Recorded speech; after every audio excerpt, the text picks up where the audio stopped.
కడుపులో బిడ్డ తిరగబడితే అమ్మ పొట్ట కోస్తారు. పెరిగిన బిడ్డ తిరగబడినా మళ్ళీ అమ్మకే కోత, అదే గుండె కోత. అమ్మకు బిడ్డపైన ప్రేమ ఉంటుంది.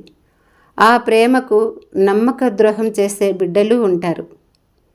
అలాంటి అమ్మకు ద్రోహం చేసిన ఒక కొడుకు కథ ఇది. అలాంటి కొడుకు చేతలో పుత్రహింస పడిన ఓ అమ్మ వ్యధ ఇది. రమ్య, అమ్మకు త్వరగా టిఫిన్ పెట్టు, గట్టిగా కేకేశాడు అచ్యుత్.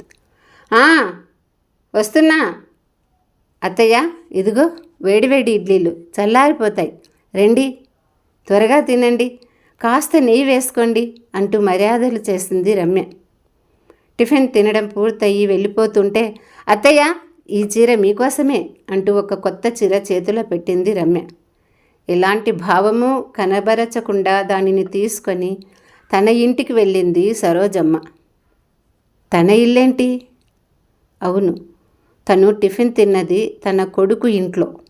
ఇప్పుడు వెళుతున్నది ఆ ఇంటి వెనుక భాగంలో తన ఇంటికి, ఒకే ఒక్క గదిలా ఉన్న రేకుల షెడ్డుకి.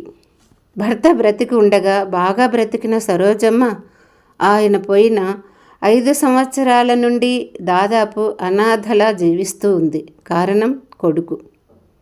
భర్త చిన్న ఉద్యోగి, గవర్నమెంట్ జాబ్. ఆస్తులు కూడబెట్టకపోయినా కొడుకును బాగా చదివించాడు. ఒక మంచి ఇల్లు కట్టాడు. భవిష్యత్తు ముందే ఊహించాడేమో. ఇంటిని తన పేరు మీదనే రిజిస్టర్ చేయించాడు. ఇప్పుడు ఆయన లేడు. తండ్రికి ఇష్టం లేని పెళ్లి చేసుకొని దూరంగా ఉన్న తన కొడుకు వస్తానన్నాడు. ఆపేక్షతో అనుకుంది. అతని దురాశను అంచనా వేయలేకపోయింది ఆ తల్లి.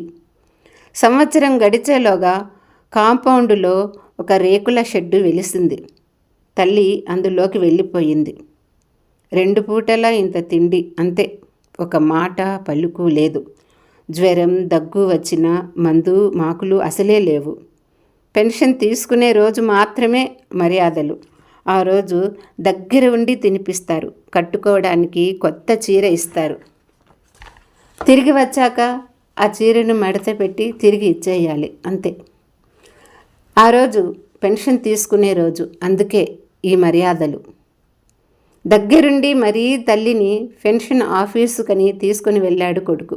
దారిలో నెమ్మదిగా ఇలా అన్నాడు, అమ్మా, ప్రతి నెల ఇలా రావటం, క్యూలో అంతసేపు నిల్చోవడం, ఈ కర్మంతా ఎందుకు?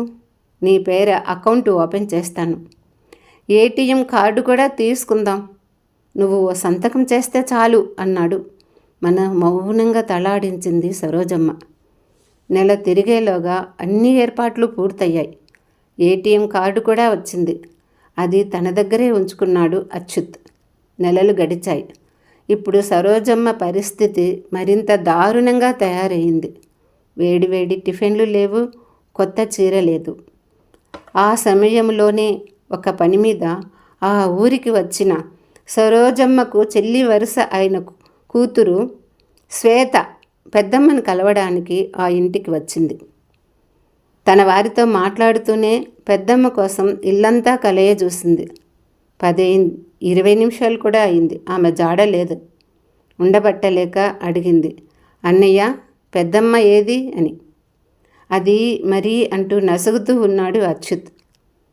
అత్తయ్య, నాన్నమ్మ వెనుక రేకుల షెడ్డులో ఉంటుంది, ఇక్కడ ఉండదు, మెల్లగా చెప్పాడు అచ్యుత్ 7 సంవత్సరాల కొడుకు నాని. రేకుల షెడ్డా? అక్కడెందుకుంది? అక్కడ పెద్దమ్మ ఏం చేస్తుంది? అచ్యుత్ ఏదో చెప్పబోతుంటే అతని మొహం కూడా చూడకుండా రేకుల షెడ్డు వైపు పరిగెత్తింది శ్వేత.